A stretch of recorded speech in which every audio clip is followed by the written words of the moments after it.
Hello, everyone. Well, welcome back to a new episode of Autistic Assemble. And today I'm joined with Jessica, and it's going to be a really awesome chat because we're going to be speaking about our kind of experiences, and Jessica's going to explain a little bit of what she does as well within the autism community, and it's going to be a really fun conversation. So, Jessica, thank you for coming on. It's going to be really nice to talk to you. Would you mind introducing yourself? Yeah, absolutely. So my name is Jessica Michaels. I am autistic and have ADHD. I was diagnosed in my late 30s, so definitely later than most, but earlier than some for sure. I live in the US, and I do have a day job where I work in leadership development and training of managers.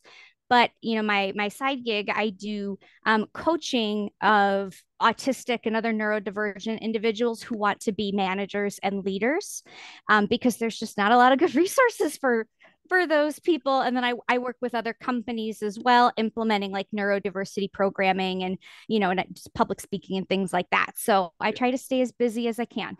Yeah, it's the best way to be, isn't it? I think, Mm-hmm. I Mm-hmm. think, I think that's really cool that you kind of like help other people, like who want to go into that kind of because it's hard. It's hard to have like when you're autistic, it's hard to have jobs, really, isn't it? So it's good that you're in that kind of way where you want to help people. Mm-hmm.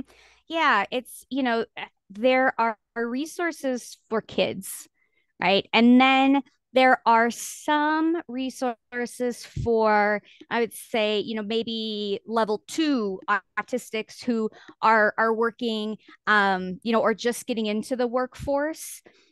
But what there really isn't anything for people who don't know they're autistic or are, late in life diagnosed, but they are affected enough by their autism that they're having trouble every minute of every day, but nobody around them knows, and that's how I was for a really long time. I was always very smart in school. I wasn't a good student, but that was covered by the fact that I was really smart and I would talk a lot. So, I nobody ever thought there was a problem. And then, when I started working, I would be a really good employee because I could, whatever the job was, I was good at the tasks that they gave me, but I didn't really get along with people all that well. And sometimes that affected me. But when it really affected me is because I'd be so good, I get promoted to management and then just disaster and a half. So um, that was my experience over and over and over and over. And then once I found out I was autistic, and I was like, great, now that's the end, right? There's an answer here. So I'm sure there's a pill or a button or a book that can tell me how to stop being like I am and do things the right way so I can be successful. But of course, I mean, there's so much wrong with that thinking, that I was hoping that answers would be forthcoming, and they weren't. So I had to sort of figure it out on my own. And then once I did, it's like, okay, I really need to help other people and create resources because nobody's going to do it for us. Like we really need to do it ourselves. So that's I'm doing what I can.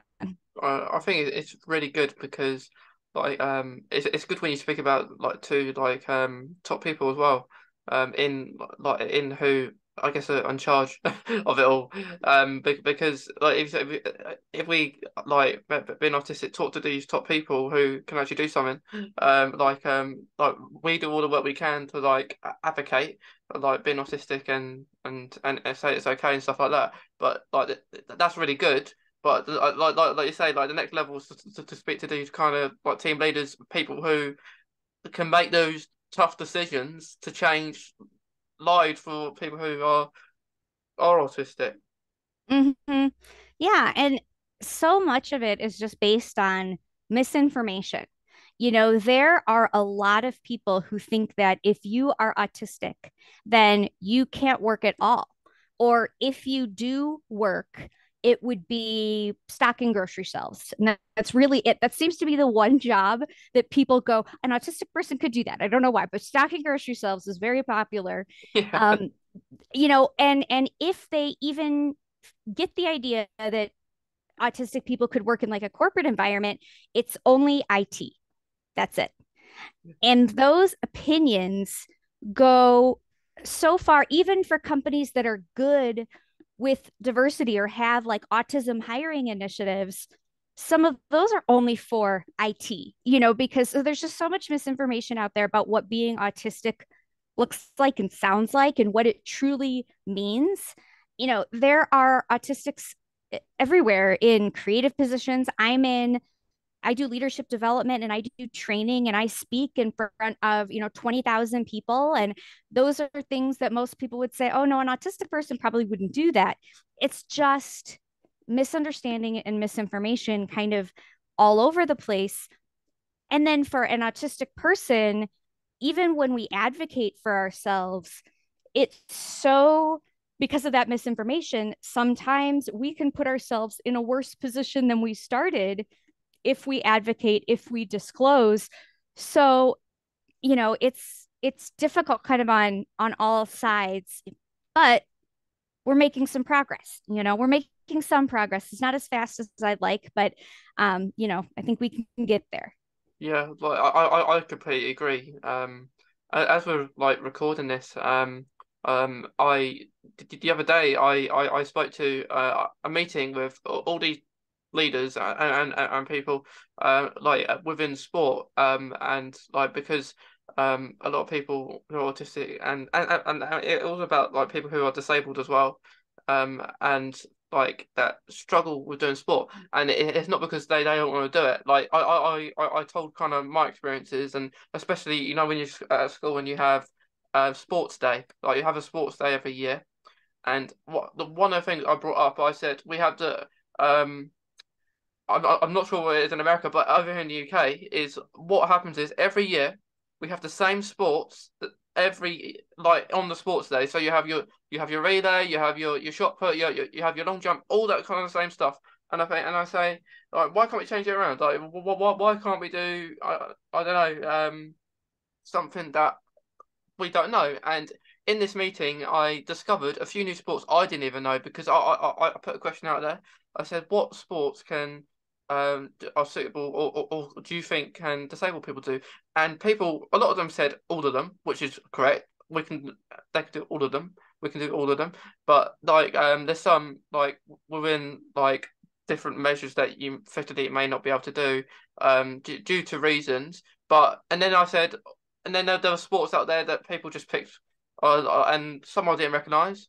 Some sound pretty cool. So I just thought like being autistic as well, I think you get that pressure, like especially if you have family to go and watch you on sports day, don't you? And then you think, I've got to win this race now, haven't I? Stuff like that. Yeah, that's it's fun. And when you sit down and have conversations with people, so many of the things that are, well, we do this because this is the way we've always done it. You find out that that's the reason, right? It's just because it's always been this way. But does it have to be? Often, no. Often it does. Changes can be made, but people are just so used to doing what they've always done or doing it the easiest way that anything else almost doesn't seem like a possibility. So I'm glad you were able to make those connections. I was always terrible at gym class. I have some pretty bad memories Yeah. of gym, but I know that there are other people who really excel, and good for them. I'm glad that exists for people. Yeah, like I got asked actually what is my favorite sport, and like I said what my favorite sport was, and and then because it was all about like you support that and I support this team, and then I just said my local team, and I thought it's best you say what my local team is because it's not a top maybe the best team in the world, but and then like it's really cool because like with tennis. You had a person say about tennis, and what they said is we do it like to support deaf people, deaf. So like what I thought was really cool because you don't really get that, and I thought it's really cool when you're supporting different needs for different people, which I think Hmm. should be anyway, because I remember when I was at school, the teacher would just stand there and you play dodgeball for the afternoon. And then Yeah. I don't mind dodgeball, but it's almost like we wasn't getting taught enough what to do. Hmm. Really, it was almost like it's a break for the teachers. Yeah. Well, and I think even if, sometimes people say, oh, we can't accommodate disabilities, it's too expensive, or we don't have the resources. So even if you had that discussion about sports day, and at the end of the conversation, the result was, well, we really can't change anything because of all of these reasons, it just can't be done, or we have to make a trade-off. We could do this thing, but we couldn't do this thing. Even getting people to think about disability and accommodation is to me a real win, because yeah, not everything is feasible. I totally get it, but are you at least thinking of what you can do? Are you the choices that you're making informed choices rather than not thinking about it at all? Or when somebody says, hey, is there an accommodation for this, scrambling to try to put together an accommodation, when it might not be something that really works. So just getting people trained to think inclusively is huge. Yeah, like it's good, and it is very intense as well. It's good when you do it for a while, but I prefer it like online because I don't have to stare at people in the like it's better than like if you're in a big room with loads of people. I think because like online you might have like 2,000 or 200 or how many there are, but they're not. What happened in the meeting I was in, it was all online. My, Except from me and a couple of other people who were helping doing the whole thing, and talking about all the points and stuff. Everyone had the camera off, and like on Zoom as you do, you have like a box where people can put your comments and answers, and then you had that, and then allowed people to have a little talk, which is I prefer that than in person because I did do late last year, Jessica. I run like an autistic talent show I did, and it turned out really well. But it was my first event like in person indoors like that for a long time, and like the room was filled with people, and I didn't think I was going to be as nervous as I did because I did a speech at the beginning, um, Mm-hmm. and then I was actually pretty nervous. I was losing what I was saying because I could see just everyone waiting for me to speak and stuff like that. And then I did. I was not growing up. I was not a confident person, but now Yeah. I am. And then I thought, hang on, I'm not going to be nervous, am I? And then it turned out I was a little bit. Yeah, I've been a facilitator, a speaker, a trainer. I was a stand-up comedian for a long time. That's how I met my partner. And so being in front of people has never bothered. I love it. It gives me energy. And most people don't really like facilitating virtually. I found that I really did like it because I had never worked from home before. I'd never worked in a virtual environment. And I found out that, wow, this is so much easier for me. Like at the end of the day, I still have something left of myself, because when I do in-person stuff, which I still love to do, it takes everything, because it's not just the time you're on stage, right? You're Mm. talking with people before you go out there, you're talking with people after who tell you how great you did, and you're shaking people's hands. Like it's just so much that I leave and I'm exhausted. I can't speak the rest of the evening or the night. I fall asleep right away. Like it drains me. So I still love being on stage and speaking, but the other stuff is just, it's all just so exhausting. I'm a Mm. little nervous. I've just put in a bid for a job in July, and I'm a little concerned because it would be my first in-person event in 3 years, so who knows if I could still do it. We'll certainly see, but yeah, it's hard. It is because you have fingers crossed for July, by the way. Um, Thank you. and I like what I think it is in person, which is different to online, is I think when you're doing something in person, because like so much concentration that you have to have. So like if you're like doing like a show or like a like any sort of show, then you have to go away when you introduce the act.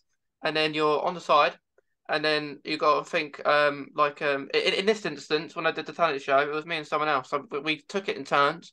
And then sometimes we forgot the board, so one of us had to run back, and then like who it is next and stuff like that. And you've got to be really good. Like you got to try and get it right. So you don't want to look silly to yourself and say, Mhm. I've said that name, I've done it wrong. It's a totally different name how you say it and stuff. So it's really hard. It takes that Mhm. out of you, like you say. Yeah, names are the bane of my existence. And even when I was doing stand up, and I didn't know I was autistic when I did stand up comedy because I did that in my 20s. Um, and I would have to say people's names, and sometimes I got to sit with them and and I write it out like phonetically so that I knew it. And then other times it would just be real quick, they would just kind of tell me and I had to figure it out. And that whatever I was saying on stage, whatever it looked like I was thinking about, really what I was thinking about was saying the name right, in 10 minutes or whenever I had to say it, because it was very scary. That was the scariest part for sure. Yeah, yeah. It's good to have even now people women stand up within stand up, it must be like intense because I think you have to decide, don't you? Like if you say a little a little joke, like what are you going to do next because it's so small, and then I find even watching comedians. A lot of them, like what I've seen, I don't know, they speak about like a story or something, like what's gone in their life, and then they make jokes around that. And I think it's good. Even if maybe you don't think it's funny, everyone else is laughing. It don't matter. Yeah, that happens. That happens sometimes. But usually, I mean, if I were to do, because both my partner and I, we both quit stand up when we got married. For two reasons. One, we didn't want to keep traveling. That's because we'd be traveling separately. We wouldn't be spending time together, and we didn't want that. And then neither one of us wanted jokes about being, single and, what life was like. And now married, we'd have to write a whole new thing. And we just didn't want to do that. So if I were to go back into stand up now, I would definitely talk about being autistic and that experience, and what it's like kind of going back and looking at your life going, oh, that's why all that happened. Like that makes sense now. And just kind of finding out so much about yourself so late in life is a weird kind of experience. Now, were you diagnosed as a child or were you diagnosed as an adult? I was diagnosed when I was 9. When you were So 9. Okay. yeah, yes, I was diagnosed then, and I didn't accept it really. I remember bits of what happened, um, but I remember I wasn't happy when because for me I was not I thought I was dumb because I didn't know, I guess, how to do maybe math or like as well as maybe other people in my classroom. And then as soon as I get a bit older, I think I find other people who are autistic because as well. And primary school, when I was primary school, didn't really, I guess, I, I was diagnosed during that kind of time, so kind of end of years really of primary school. Um, Mm-hmm. and then yeah, it was very hard, and a lot of people, I guess my age range there back then, were getting diagnosed, and more so now. I see lots of other people, not so much that age, more I see quite like maybe a bit later on into like adulthood and stuff. So yeah, I was diagnosed when I was 9. Mm-hmm. Or was that to you the right time now that you look back, or do you wish it had happened earlier or later?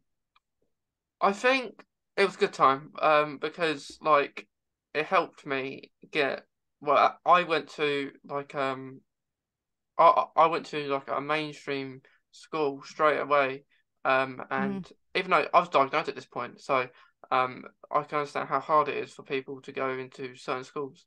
Mm-hmm. And then I after a year of really, it was a really bad year um during that year because there were situations in that what happened which they didn't understand me being autistic because I was quiet and I got on with my work, and me doing that, they think, oh, everything's okay. And then Mm-hmm. just because even if people come and say, "Do you need help?" I'll say no because I know they're not going to help me.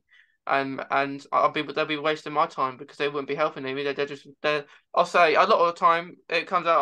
Oh, they say I need help about something. I said, can you just try again? And then it'll be again, and then again. So not getting anywhere. And yeah, like PE even like was not very good there. Like being autistic and maybe taking things a bit more seriously back then, um, like with sarcasm and stuff. Um, like they say, you have to get changed in 5 seconds, otherwise you're getting locked in, and stuff like that. So I was there for a year, fought out, like family fought out to get to, um, like a school like people autistic and teachers are trained in all kind of like autism and not just autism. You probably had there was a lot of students there had ADHD Mm-hmm. and other things like that. Mm-hmm. And I thought, yeah, it was really good. Hard straight away from like transitioning into a big maybe environment to maybe a smaller environment.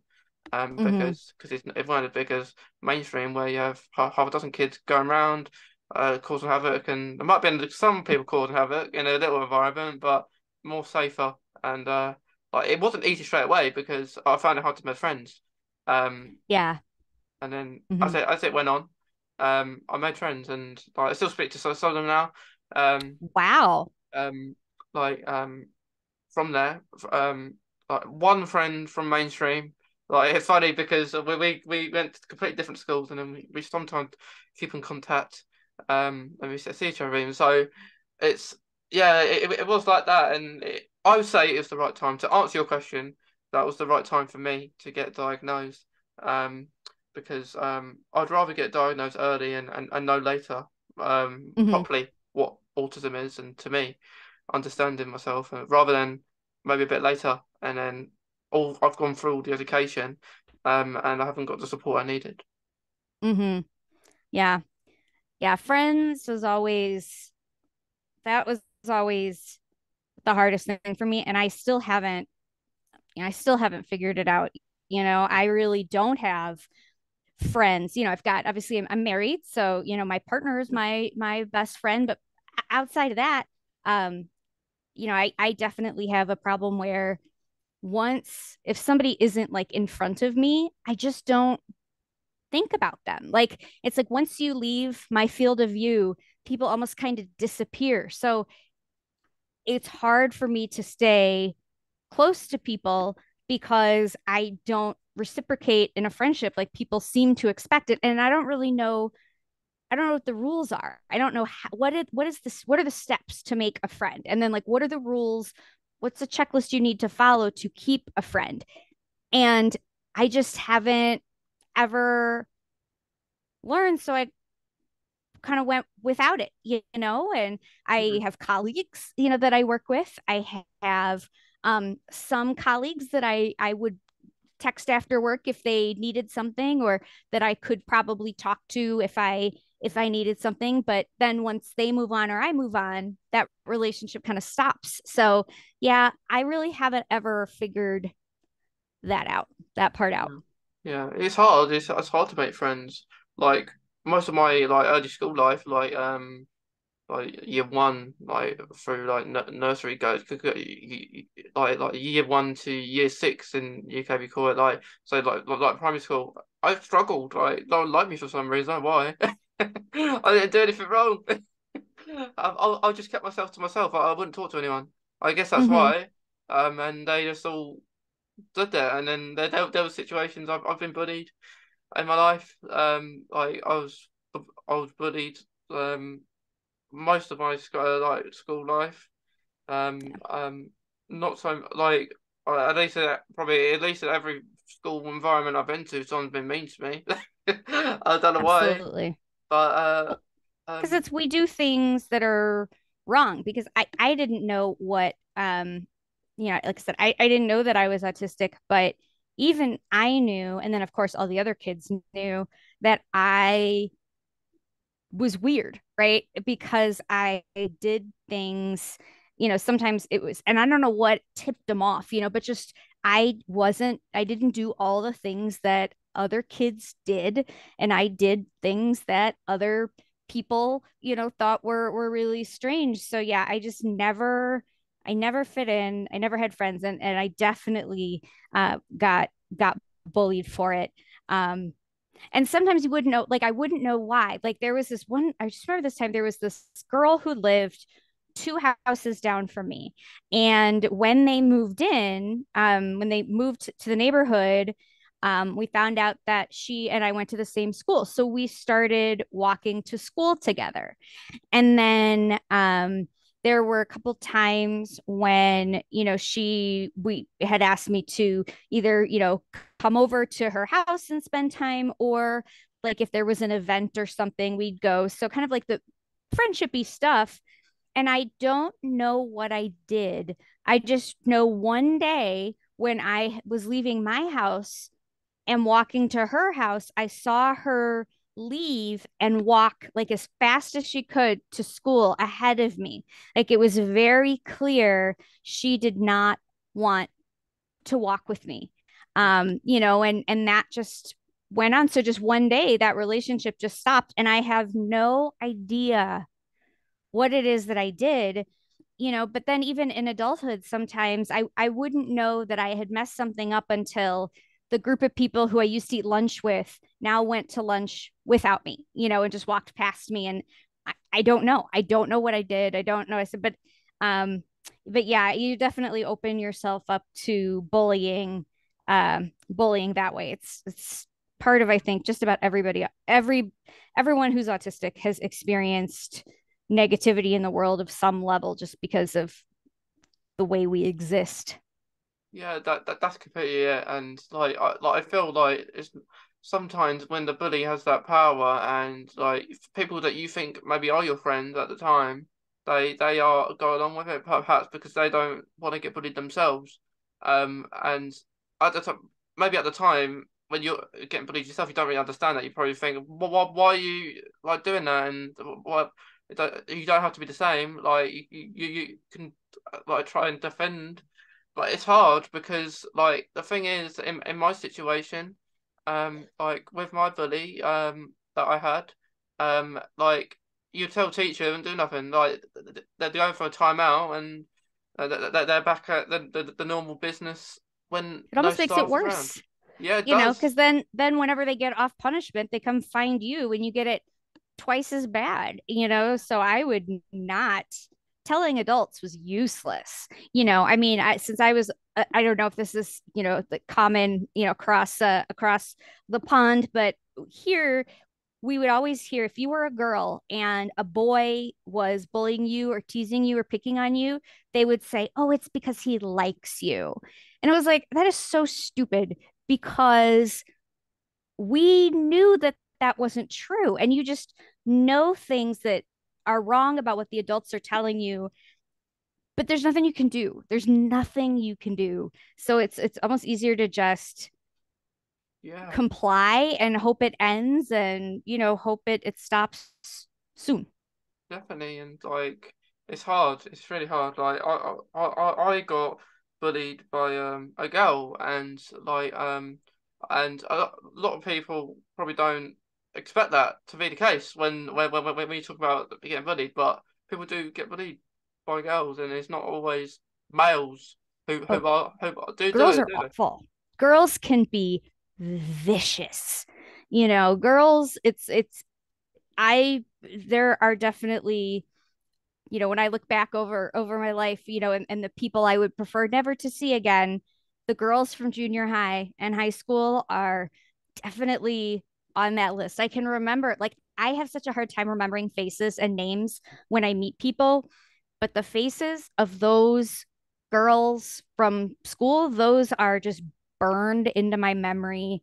Um, in a way that I wish I could do when I was meeting professional people, because now I Definitely. can't remember anybody's faces or names. Yes, it's hard. It's hard. Like at the time when all this situation around bullying is happening, they do their job. They do what they think. They may do it because they're lonely themselves, or they don't have many friends either.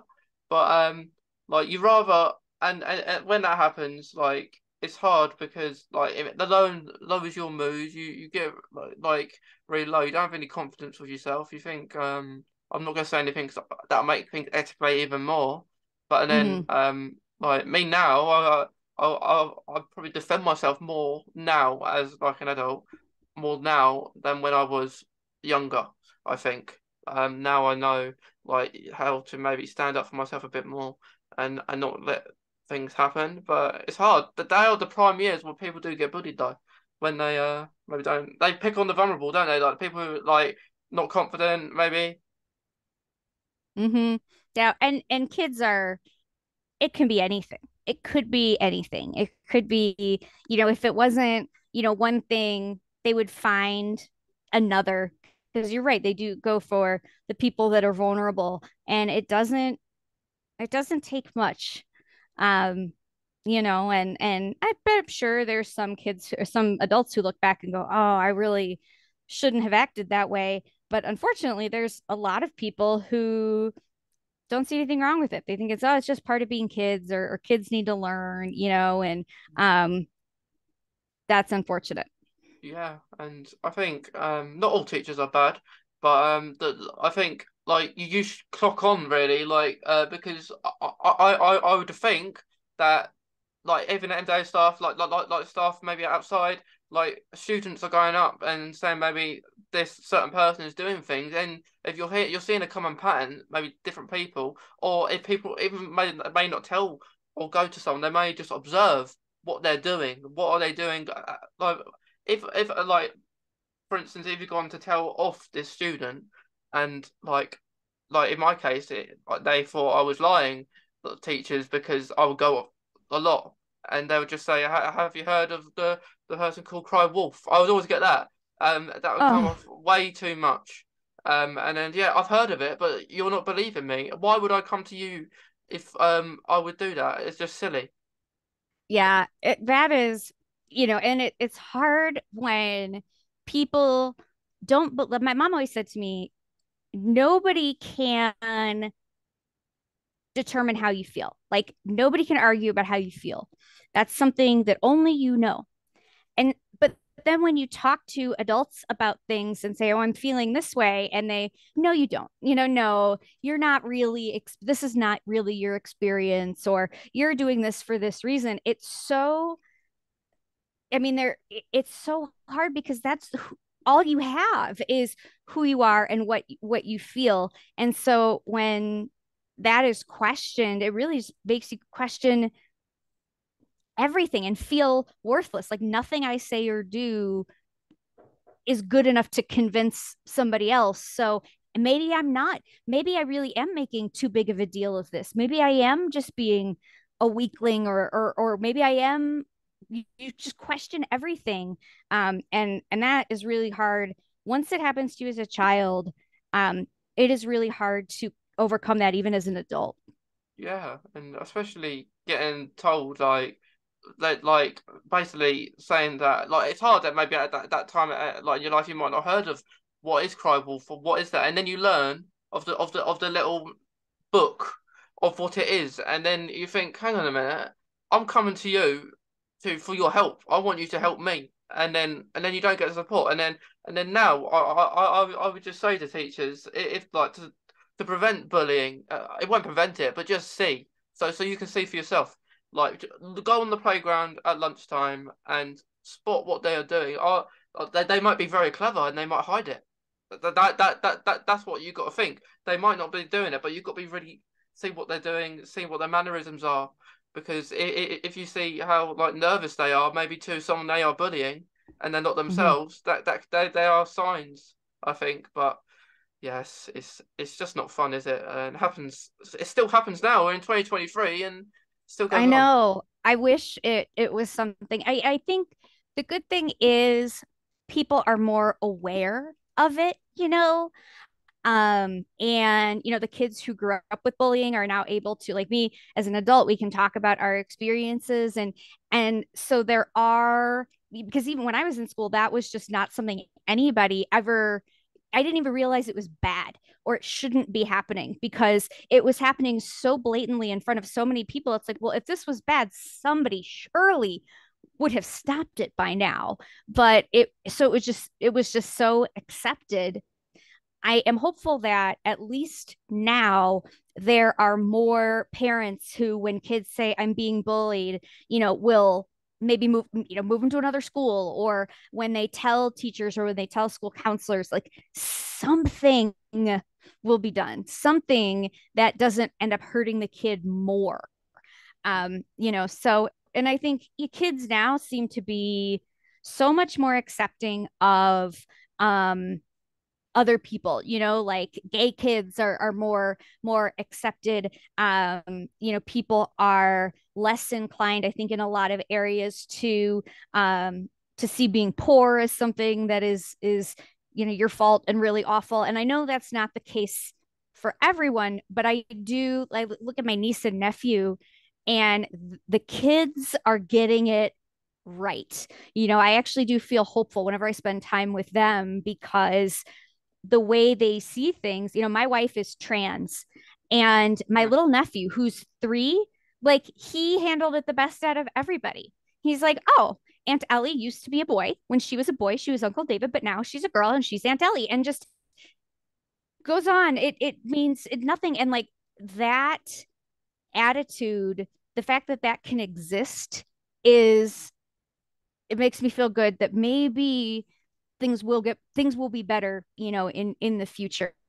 Yeah, I completely agree. Like I think with all the different kind of communities are getting more awareness and people more aware of them. With like the trans community, the gay communities, and it's really good because like you'll find people who are accepting for you Mm-hmm. because like a lot of people do, like it takes time, like with like if it's a diagnosis or no diagnosis, it takes time for everyone to understand who they are, doesn't Mm-hmm. it? It may be, even if you get autistic. For me, getting diagnosed at 9, at the time I had no clue, but still don't know what it is at that age. And you just learn. And then if someone's sprung on you, so someone tells you something and they trust you, I think people do understand, who you do understand who your friends are in a way sometimes, don't you? When like uh, like like people tell you things, and like if you're gonna understand, you'll understand. But if they don't, you maybe know, maybe to stay away Mm-hmm. from those kind of people, and maybe just be with the positive people in your life. Mm-hmm. Mm-hmm. And one thing that has helped, I think, sort of get that word out is like fandoms, right? And the internet. Because I see all your Doctor Who stuff. Yeah. My wife and I, our bedroom door is painted like the TARDIS. It's blue with the sign, and when we go to Comic Cons and things, I don't. I mean, it's not like at a Comic Con, most people walk around letting people know they're autistic, but we know, like we can recognize it. There's so much neurodiversity at a Comic Con. And so being able to go to a Comic Con and just connect with people who unapologetically love the things that you love, and that it's okay. And if Doctor Who is your special interest and you have seen every episode, including, some lost episodes, and, you can and quote them all, or even, just to being a casual fan of the show, like people accept that. I mean, that is for a lot of us, those spaces, those fandoms are the first place a lot of us ever felt accepted, and that it was totally fine. My Star Trek family, my Star Wars family, my Doctor Who family, or where reading is celebrated, and a lot of us are readers. It's just, and that those things weren't possible before, really the internet, to the scale that we have it. And so in that way, the internet has been really good. Obviously with social media, there's definitely a huge downside, and people get bullied that way, but a lot of us have made connections that way in a way that we haven't anywhere else. Yeah, I completely agree, Jessica, because for me, that is how it all started. I was probably similar age, even maybe a bit younger. I like Doctor Who, because I'm I was born 2001, and the revival of the that series came in 2005. And a family member, my brother tells me, you should watch Doctor Who. I think you like it.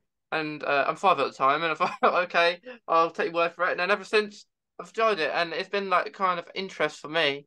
That's and these past couple of years, because I like doing cosplays, and I like of Doctor Who, a lot of David Tennant, because I guess he's my kind of like I look up to him when I kind of if you say who's the Doctor for me, that I just put to him as the Doctor, and Hmm. I've last couple of years I've met so many people who are autistic and love Doctor Who. And I Hmm. thought, and I didn't realize how many people could actually be autistic and like the same thing, like Doctor Who, and of course there's the fandom is massive, and there's lots of controversial opinions about Yeah. everything. So Everything. They can't do anything right. Like whatever they do, it's a bad thing. It's the wrong thing. But what I like, it's kind of like Star Trek to me, which is there's good and bad of everything. And when you're a fan, sometimes you kind of you know that the bad is there, but it's just part of it, right? You just okay, there's things that you like more than others. There's doctors I like more than others, and episodes I like more than others. But it's all part of it. It's all good. And yeah, and it's nice to I have to ask because David Tennant's my favorite too. I love all of them, but differently, but he's my favorite. Are you excited about the future with him coming? What do you think about him coming back? I was very I kind of when it was announced I wasn't as excited, but not because I don't well, I obviously do, but I was more excited because I knew it in my mind. I Mhm. knew it he was going to come back because he just loves the show too much, and he's a fan himself. David Tennant is, And and his family, like his wife, was his daughter on the show, and her father, was a doctor. So I mean, it's a whole part of his life. I didn't know that he would come back, but I'm so excited about Donna because she's my favorite companion ever. yeah, She really is. She's smart. It's not she's kind of a, more normal looking person than, she's not necessarily a model, and I asked we saw her, Catherine Tate, at a Comic-Con a few years ago, and she was amazing. She was in a room. There was no moderator. It was just her and a microphone for an hour in a theater of about 2,000 people. And she was amazing. She was electric. She was so good at just being on. And I know what that's like being on stage with just a microphone and all those people. So to do what she did was just unbelievable. So I'm super excited to see Donna Noble come back, and I hope she finally gets a good ending, a good outcome. yeah. So that's my hope for Yeah, her. because I researched a lot about what I like, and another interest of mine. Last year, I go to like with Doctor Who's films, like different locations where episodes have been filmed, Mm, because I thought that was really good, and I went to the Sarah Jane house. I got permission to go inside there, and so I went in there, and when I share it, a lot of people will say, how you manage that? How'd you get in there?" And I wasn't going to say because for it's to respect the person who lives there, and if they do want to, they kind of I guess have to try and figure that out themselves because hmm. Yeah. because I can't I wouldn't want to like leak how I did it because um Right. yeah, but a lot of people go there anyway. They just go out there for pictures. So Hmm. it's like a famous kind of location. But I went there. I went to like episodes locations that were my favorite. So like the first David Tennant, one of the first David Tennant storylines, was the Girl on the Fireplace, which with Madame de Pompadour, like a Yeah, history that's a kind of good one. episode. That's how I learned who Madame de Pompadour was, Yeah. and I started researching, reading about her after that. Yeah, that was a good set of Yeah, episodes. Yeah. that was my most favorite because I love the music. I love the music in Doctor Who. That really relates to me. I love it all. Like every time I do a podcast, Jessica, I'm listening to Doctor Who music while I write up. So it helps me and like it helps me stay concentrated because when I listen to the music, like the soundtrack, I just think I'm in a place that I'm just running and I don't know, the thing I love about David Tennant's era is that it's always running, there's always action. Um, Yeah. and Mm-hmm. I think, and like Donna's a comedian as well, isn't she? So that is one thing that's gonna be really fun, and I think she's gonna have a daughter now as well. So um I see. because there's a character in there that is transgender as well. Um so it's gonna be really cool to see how that is in the show. See, you've got all the good information. I didn't know, I kind of have got a little bit, here, but we don't get all the good intel. So that's very exciting. That's really good to know. But yeah, and kind of bring it back to autism. Like it Yeah, is, I just think if we didn't have those types of communities, I don't know what most of us would do. It would be a really lonely, lonely life because so many of us just don't connect with other people. But it's funny how, like, even in a group of people who are neurotypical or they think they're neurotypical, when somebody gets diagnosed and finds out they're autistic, then over the next couple of years, so many of those people that they know find out that they're on the spectrum because we do tend to flock together. We do tend to connect. So I'm really thankful that those fandoms exist because yeah. what else would I talk to people about? Yeah, and that's why I love to talk about it. I love to talk about my interests to people because if people like maybe Doctor Who or not, they'll always spot the blue box. It's Yeah, always that's noticed. true. Mm-hmm. And if we're doing an episode not maybe Doctor Who focused, people will just say that anyway, and I'll find out people that they're interested as well because I decided last year just to do a Doctor Who and autism series because I thought, hang on a minute, a lot of people are autistic, but I'm gonna have people on here who are not autistic as well. I'm gonna have people on here who like Doctor Who, so I can speak to them about because everyone knows what Doctor Who is really. A lot of people will know Mm-hmm. what that is, and not so much what autism is. So I had people maybe who are fans of the show, and I said, do you want to come on this series? I talk about Doctor Who, because we talk about autism as well, because there's things in Doctor Who that can relate maybe to yourself, but being autistic sometimes, and then so we did that. So we had some people that were like understanding people, of course, that are like who want to come on to speak about that or maybe learn about autism themselves. So I think That's such a good idea. I That did is a that. really good idea. I have not thought of, because I do so much with neurodiversity, but it's always focused on like the corporate world. That's really Yeah, what I spend my time talking about and doing. But there are so many other ways to connect to people and bring people into that knowledge, and using a special interest is a great way to do that. It's a good idea. That's a really good idea. yeah, because everyone's different in the autistic community as well. So like, there's so many interests that people like, and you're always going to find someone else that likes that. Like Mm-hmm. which like it's always been the same for me. I like other things. I'm not just a one. There's not just the one thing. There are other Mm-hmm. interests that I have, but the main one that senses that I probably talk about every day. Somehow or something will come up where I read of it or something. But it's really good to have like you say connect with people, and I think interest is massive within making friendships within the autistic community, I think. Mm-hmm. Yeah.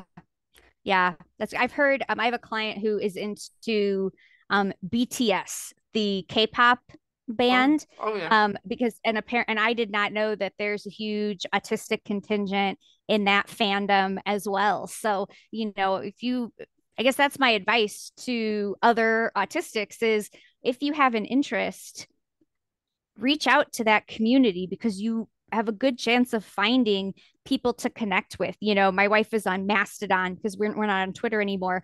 And, she's connected with a lot of people that way. So it's worth taking some steps to find some community, even if it's just like me. I only talk to people at Comic-Con about, that stuff. But those couple of days are so great and they're so comfortable for me because I know that people aren't going to think I'm weird because I'm because of these geeky things that I love, and people get it, and it's just so nice for that to happen. Like it's worth finding kindred spirits even if it's just for a short period of time, just connecting a little bit.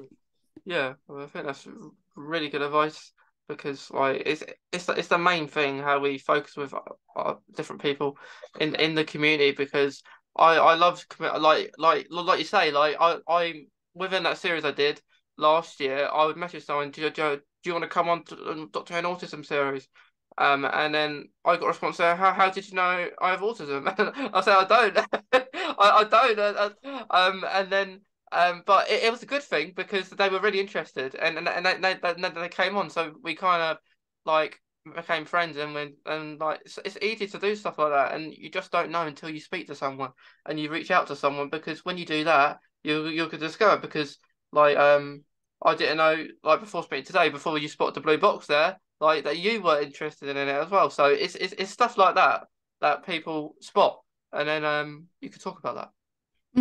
It's my secret, why I put things in my background is because since I don't connect with people always, but a lot of people will ask, oh, what's that, or oh, there's Baby Yoda behind you, or oh, and it gives us a place to start conversation that we wouldn't necessarily start. So yeah, that's Yeah. my secret weapon. Yeah, yeah. I've spotted Baby Yoda now. Yeah, that's an interest of mine as well. You know, like I love collecting teddies and like plushies of things that I'm interested in.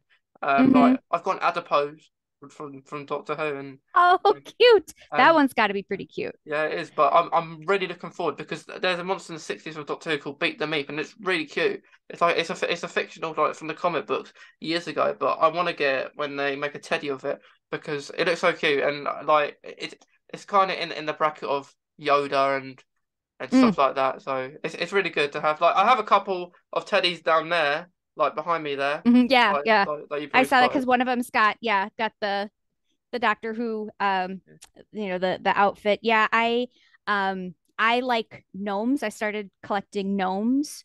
And so yeah, so if I don't know if there are any Doctor Who gnomes, but I certainly want to look. I have some Lord of the Rings gnomes because we're really big into Lord of the Rings. Yeah, And I know there's Star Trek gnomes. So yeah, I'll have to see now if there's Doctor Who gnomes. That'd be cool. yeah, yeah. It would be interesting. Like I think now that you've got the writer back who writ David Tennant, but back in the day, let's say, like it's gonna. It's but like to answer your actually question earlier, I think the future's bright. But with that now, I was fearing for it. I was fearing for a little while. But Yeah, the writing to me hasn't been good lately. Like I feel like Jodie Whittaker didn't really get a good chance, didn't really yeah, get a good shot because I don't think it was written very well. I don't think it was written for her to do anything but be kind of one level, whereas yeah, David Tennant, I mean, man, he was super silly and really, really serious, and she didn't get enough opportunities. I don't think so. I am kind of disappointed for the first woman Doctor Who that yeah. that's how it went. Me too, me too. And like what I guess part being autistic as well. Like I love when like in a series within their era, I guess that all their storylines that they're like maybe long storylines within their time as a doctor are fulfilled and finished by the time the next doctor comes along. And Mm-hmm. I was really, I guess I was upset about that. Like with the 13th Doctor, Jodie Whittaker, because storylines of certain characters were in there. Maybe like there was another doctor in there that we never found, never know who that was. The watch was never opened, and the timeless told storyline didn't make sense. So it nothing. It was almost like you're in the TARDIS and you don't know what's going on.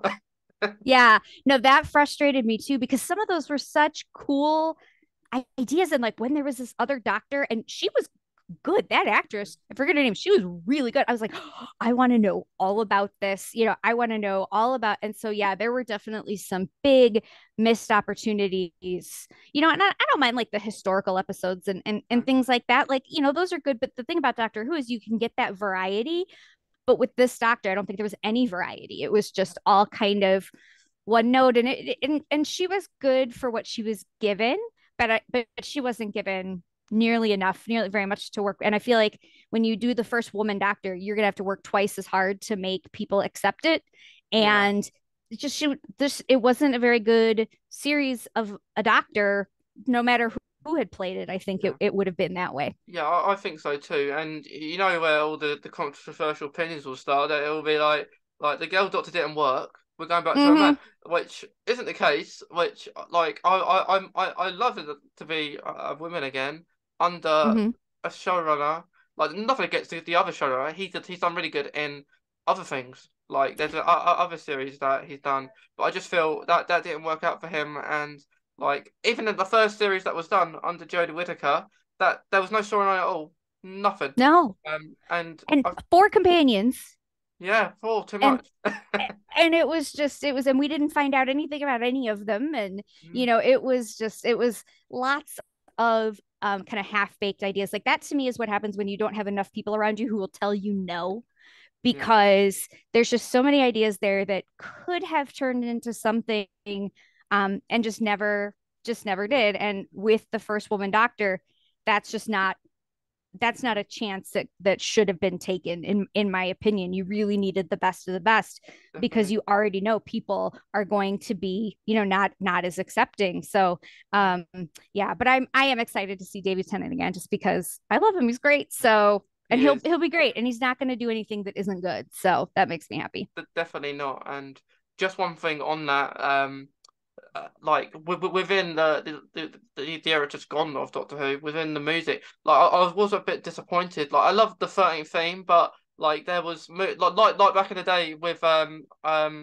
like companions had their own themes and stuff like that, and Mm-hmm. it wasn't so like that. It's almost like there was just a backtrack going on, like with just some music for everyone. And I didn't like that. I like it when each like a companion has their own theme, and you know that, and you know that's going to come up. And Yeah. I Yes. didn't like that really, but that's just me. I didn't like. I love music. Like it's an interest. I'm not good at singing and everything. I just like listening to soundtracks and music sometimes. Mm-hmm. Mm-hmm. So who knows? Maybe it'll be, hopefully some of that, those elements will come back. I'm Yeah, hopeful for that. So I'll fingers certainly tune crossed. in to see for sure. Yeah, yeah. Fingers crossed. Fingers Fingers crossed. crossed, as it is the 60th anniversary later on this year. So I hope they only get David Tennant for I think 3 episodes as well. So Mm-hmm. fingers crossed we don't cry again like last time. Oh, oh, He went. oh, oh, oh, oh. Fat chance of that. Yeah, I know it'll be an emotional roller coaster, yeah. but but He's I'm going to happy for yeah. it. He's going to oh and I'll speak back to Comic Con. So that is my dream guest. I've never been to Comic Con, but I've got a few things that will be kind of not that like it will just be really warming to him, and he'll understand like stuff that's what he said in Doctor Who. So yeah, that's a dream of mine. Hopefully this year, but who knows? We're busy bees. Who knows? Who knows? But Who knows? someday, it's because every actor at some point needs a little bit more money. So Comic Cons will continue to be a thing. So Yeah, yeah, it always it's have. good. I think you'll enjoy it when you go. Definitely, definitely. But Jessica, it's been awesome speaking to you. I've really enjoyed it, and I hope you had as well. Like because we talked about a load of stuff, haven't we? Yeah, So it's been really fun. it has been fun. Thank you so much for having me.